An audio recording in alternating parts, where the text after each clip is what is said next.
guys to another ASMR video, and you can see the moment I start talking, the dogs get excited. Come on, sit down. Go back. Sit down. Good boy. Good boy. There you go. Well done. As you can see, I'm going to be doing a Beyond the Witchlight video today. It's just a page turn. We're not going to be like delving deep into it. I just thought it'd be nice just to flip through a book, do another page turning video, just look at some of the artwork, because I do think the art is very pretty in this book. So this is Beyond the Witchlight, which is a Feywild adventure. It is designed to be played for levels 1 to 8, and it is a campaign, obviously. For level 1 to 8 book, it is pretty thick, to be honest, especially in comparison to other books. That's kind of crazy to me. But there's a lot of information, lots of detail, and you're probably going to see a few heads speaking around every so often. Hello. Oh, like that. I shouldn't have got excited. Oh, that's my bad. Oh my god. Go and sit down over there. Okay, now she's sat on the actual thing. That's not good. Come on, Sky. Oh gosh, you're gonna fall over. Oh my gosh. Okay. Alright, so we've got the Beyond the Witchlight book. A nice front page here. We've got a little bit about the Witchlight Carnival, which is where the campaign begins. A wickedly whimsical adventure for the world's greatest role-playing game. And yes, this is a D&D module, so we've got the classic just blank page to begin with. We've got the sort of cover page here, a little frog doing some writing on a mushroom. Very cute. We then have the context page. You can see the the alternative cover there for the book, which is a Displaced Beast. Pretty looking old cover, but I do not have that. This was long before I started collecting old covers. And the pigeons are back. So we've got a number of chapters here we're just going to go through, but generally I thought it might be worth just giving you an idea of what it is. So we've got the introduction, which is basically information about the campaign and such. We have the Witchlight Carnival, which is like a big chunk of the beginning portion of the book, and then we have 3 key locations: hither, thither, and yon, which are like 3 different locales in the domain that this is set. And then finally we have the Palace of Heart's Desire, which is kind of like the equivalent of like the dungeon in the end of the module. But yeah, and then we've got some, of course, other details in the back. So we're just going to flip through looking at some of the artwork, the beginning portion, all about character creation and such. I've got a little bit of visual there of someone holding a of corn horn. This book comes with, it's very, oh my gosh, look, there's an Alice Hag drawing there. But yeah, we've got a very realistic looking cupcake there. It comes with some new stuff, so most modules come with like a background tied to the module. Some cases we get some extra erasers. Does my hand taste nice or something? So we've got a couple of things here. Some nice artwork there, and then we get into some new species, or wire races, I guess, tied to this module, which are the fairies, and the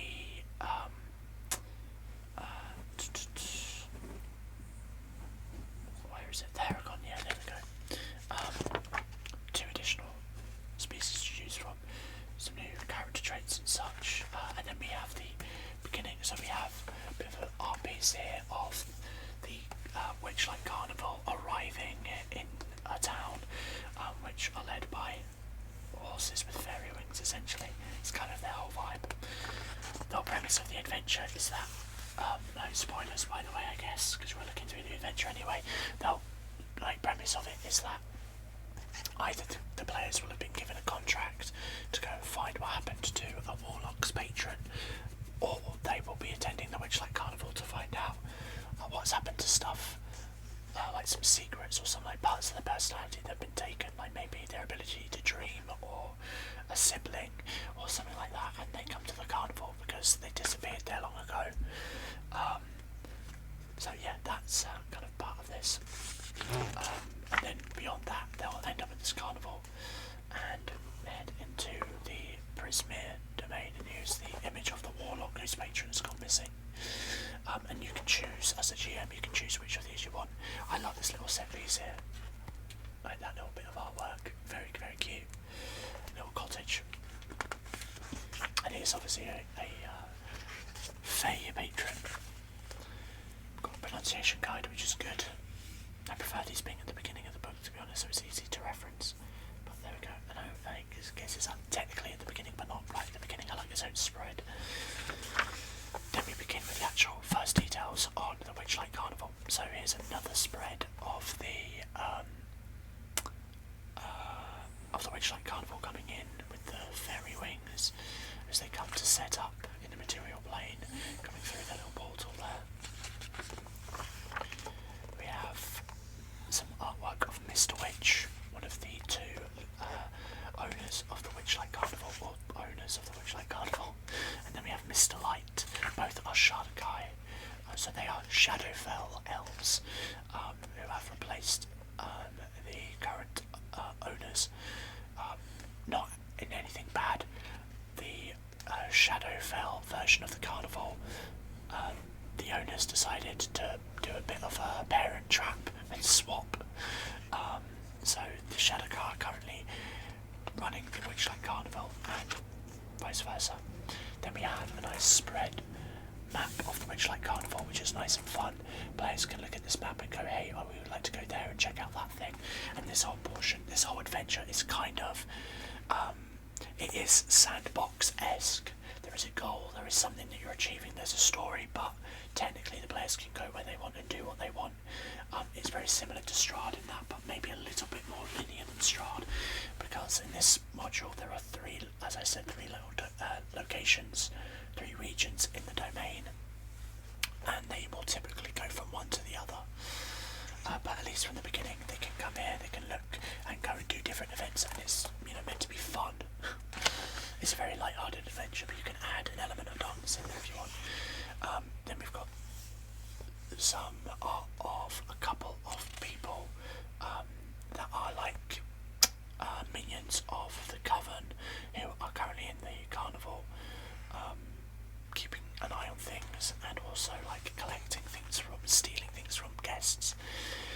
We've got some artwork of a fire breathing routine, which is nice and cool. A centaur, I think. Yeah. Lots of artwork in this book. I really like that. The tree and the sapling, which is nice and cute. We have a bard, I guess. I actually don't know which. Yeah, it is a gnomish bard. Some more elves and fairies. Is this a display? I can't tell if that's a Displacer Beast. I think it might be a Displacer Beast. Very cute. See, I'm just going to kind of flip through these pages so you can get an idea of what this looks like. Cockatrice, I think, in there. There's lots of artwork for each of these events, so you can get an idea of what they're like. But basically, the players are going to be coming here and they're going to be doing some looking around and getting involved in the events. And when they do an event, sometimes it will have ramifications later on in the adventure. So, for example, I think one is like if they win the snail race, they have advantage on social checks with snails, which later on could be very important.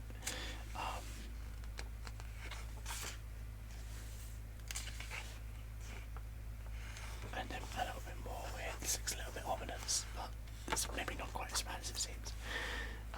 Lots of pieces of art of different characters, which I'm a big fan of. It's nice to see that. And then we've got the end of the chapter where they end up going through a portal to the land, the domain of delight, nonetheless, of Prismere. And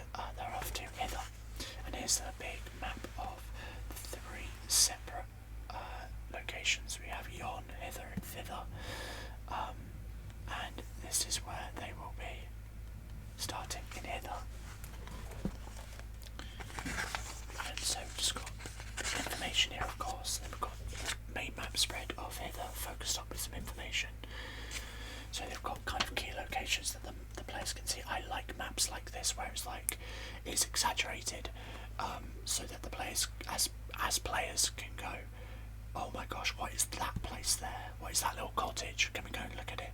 What is that thing there? We want to head towards that locale. That bit of whatever the word I'm looking for is. That's something that will make them go interesting. We want to go and see what that is. I love stuff like that. Now, in this section, there are a few things where they are anticipated to go from one thing to another, sort of, but they don't have to. It's just set so that as the GM, you have a place to nudge them, and there's something linear enough that they can follow a pathway. So, for example, I literally just described it, but there's a moment where they'll be attacked by brigands, and one of them has a giant snail, and if they did the game earlier on, even if they didn't win, as long as they participated in that carnival game, they have advantage on the check here to try and turn the snail against the brigands. Still walkers, some different creatures here. We've got a fairy dragon, there's Talavar, a nice little goblin here, and this is kind of where I believe it was in this book really, where they began to kind of lean towards goblins being fey, which I kind of am all here for, if I'm honest. I like the idea of goblins being fey. Alright, we've got the Aragons. This one's the particular brigand, Agdon Longscarf, kind of the first real boss, I guess, in the game. And then we find ourselves in the town of Downfall, which is the key location here in Hither. As we move through a bit briefly, we can see some of the different characters, and they can find a scarecrow with, I think it's a turnip, some kind of gourd on his head. And it's like a Bollywood society here, and I love this bit of art, by the way. Then as we move on, the players can find themselves heading up to the cottage of one of the three witches of this coven that reside and have basically taken over Prismere. And this is a map of Belvor's cottage. And then after that, obviously lots of details. There we go, a little bit of artwork there. We move through looking at the stuff here. I love the art in this book, I'm just very impressed. And then we move on to Thither. So, here we go, moving on to the next locale. Now, I will be honest, I've only really read up to this portion. I have read through the book before, skim read it, but I've not gone in depth. But yeah, we've got some more artwork here. We've got the spread of Thither, an owl bear. There we go. And each of these different locations has different sort of artwork, different sort of themes, I guess. Obviously it has different artwork, different vibes, based on the sort of personality of the witch that is in control of it. Loom Church, interesting. I'm guessing this is one of the main locations. Interesting little march of soldiers. Portrait of Tasha,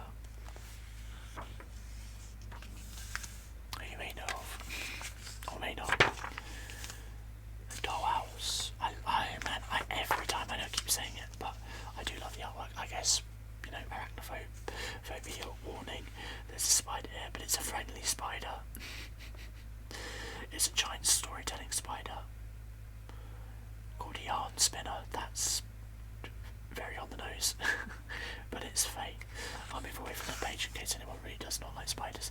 And then we come on to the final of the three locations, which is Yon, which is a little bit different in its vibe. They're all very different in their vibe.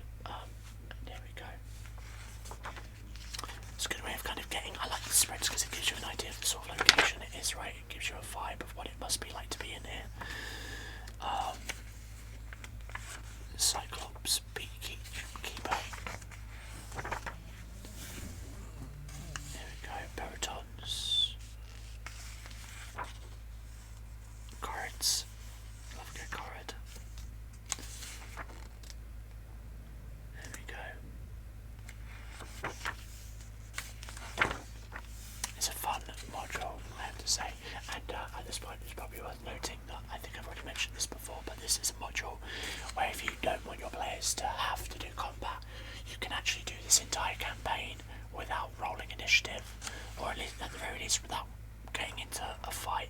It is possible to completely roleplay your way through this entire module, which I think is a really fun thing. And then here we go, we've got like a castle, Motherthorn,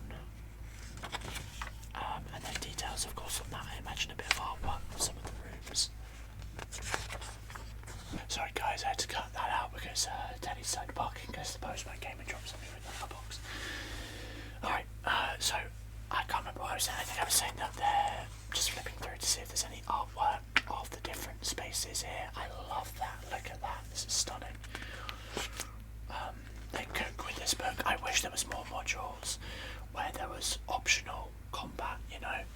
I do like, you know, combat in D&D, but sometimes as a GM, I like to play stuff where you don't have to get into it because, especially when I'm running it as a paid game, when there's combat all the time, I feel bad. Sometimes I'm like, we've played for the whole session and all you've done is like roll dice and fight. I know that sounds stupid because that's kind of the game, but I don't know, maybe that's just me.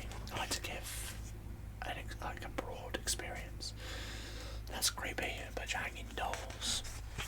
And finally we get to the Palace of Heart's Desire, which is like the final location, and we've got this one here, and eventually, basically, they will eventually be able to get here, so they have to defeat the hags in whatever form that takes, and then eventually they are able to arrive here, and make their way in. Beautiful artwork as well here. Envy the Iron Lion. Thinnings, that's creepy. For me in there. Some animated things here. Oh, that's definitely a reference, isn't it? To Beauty and the Beast. And then we've got the Jabberwock and a giant owl. Very cool. Just flip through a few more pages here. Glasswork column. We go to the Palace of Heart's Desire map in its entirety there. Surely there was the map beforehand. Surely there was a map before that. Right, on the first floor. Right. Right, there we go. Yeah, I must have skipped past it. There's the map. And then there's the next one would have been the next floor, I guess. We go through, it's just a lot of text here, so I'm skipping through this. And then we get the end, and spoiler alert, the archfey that has been imprisoned here is Igwilf, the Witch Queen, or Tasha, as she's known in Greyhawk, and other locations. So yes, Tasha is the person at the end, and like the whole core of the end of the campaign is that she will give each player a wish, or she'll give the players a wish, I think, which is fun. And then we just get to some of the magical items that come up in the game. Cloak of Many Fashions is quite interesting. Flip through here. Different versions of the cauldron, depending on what metal it's made out of. Just some fun weapons. Smoke monsters, yes. Talking dogs, very creepy. Then we get into a little bit about the factions. So here we can see a little bit of artwork of the different fae, and the different witches. Got Balvorna there. We have we just have different ones of them. This is the coven, right? The first one's the coven. Yeah, the Outglass coven. So these are the three witches. Gwendolyn, Grave, and Scabatha, Nightshade. Then we have the League of Malevolence. Some other individuals here. They kind of play a part. I don't really remember their part in it, but they do play a part in it. Valor's Call. There's some other individuals here.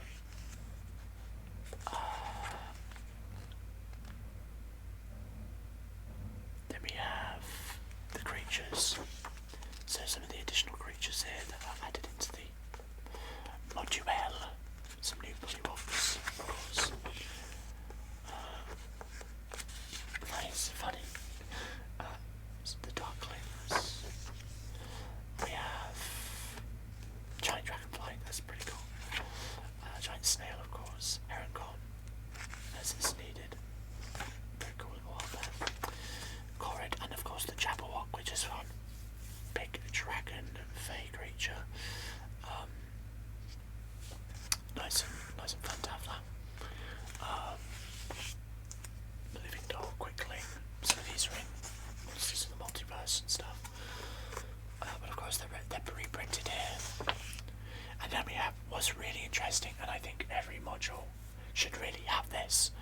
these are role-playing cards. So it gives you a little bit of an idea of each of the characters. So, for example, here, let's pick Agdon Longscarf there and got the brigand from chapter 2. It tells you where this character can be found, their name obviously, and gives a bit of an information about them, and then tells you their alignment, their personality, some of their ideals, bonds, and their flaws. And so like it gives you an idea of how to like at a glance roleplay the character. I wish this was more of a thing. Why can't they just keep adding these in? They're really good. They're really, really useful. Especially if you at a glance need to go, oh, what was that character like? Let me just flip through the book and read in the middle of the session, as opposed to like, yes, come back here and look. So yeah, we've got ones for all these different characters, even some of the simple, obscure ones. I wonder if Tasha is in there. Probably not. I guess she would be under Iqwilf, right? Not Tasha. So she's going to be anywhere. Yeah, she would have been around the Iqwilf.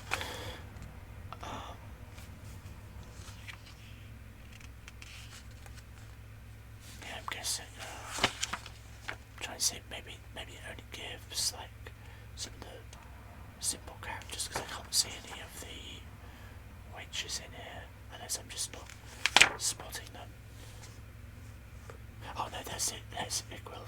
She's just put down as Zalbina Prismir. So maybe the witches are in here and I'm just being dumb. Maybe I'm being dumb. I don't think so. I don't think they're in here. I mean, they get a whole section and then back on their character sheet, so it's fine. Alright, well, and then at the end of this, we have a story track and some stuff. Honestly, not all that useful. Stage frights lines. What's this? I actually don't know what this is a reference to.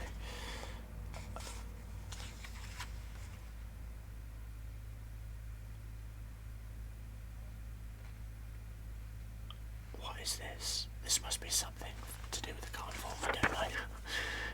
And then we've got, yeah, some stuff here.